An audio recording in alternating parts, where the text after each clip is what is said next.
Kisah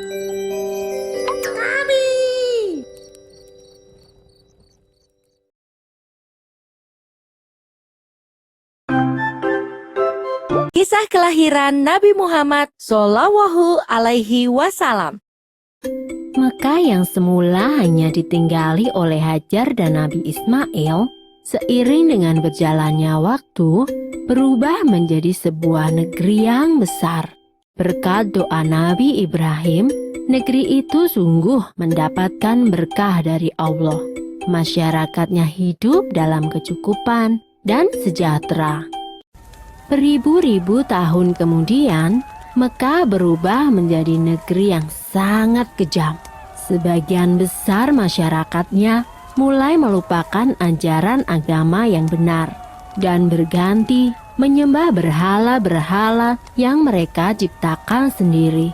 Di antaranya adalah Saman, Watan, Nusyun, dan masih banyak lainnya. Semua itu adalah Tuhan yang mereka ciptakan dari batu, kayu, ataupun logam.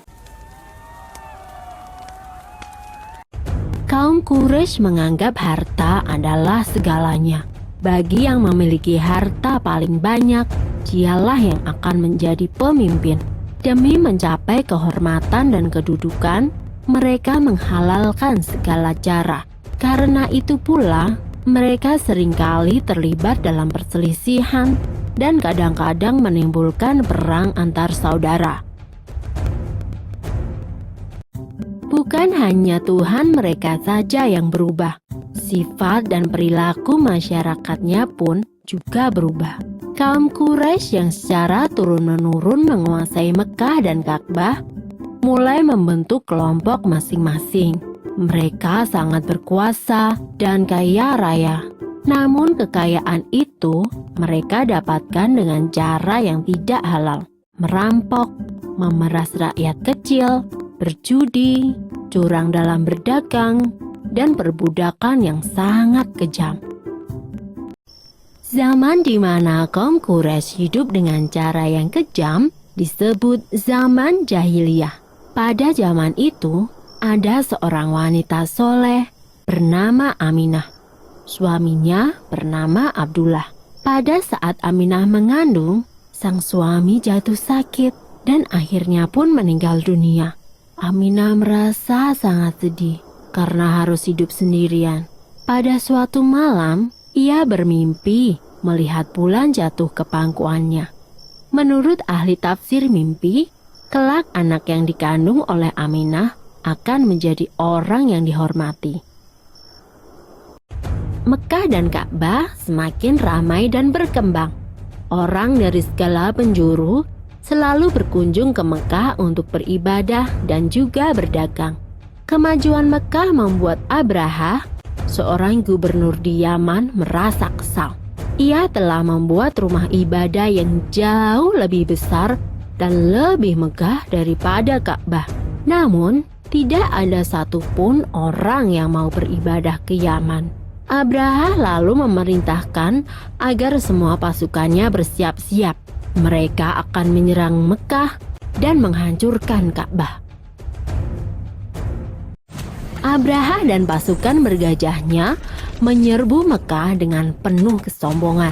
Ketika ia akan menghancurkan Ka'bah, tiba-tiba datang ribuan burung ababil.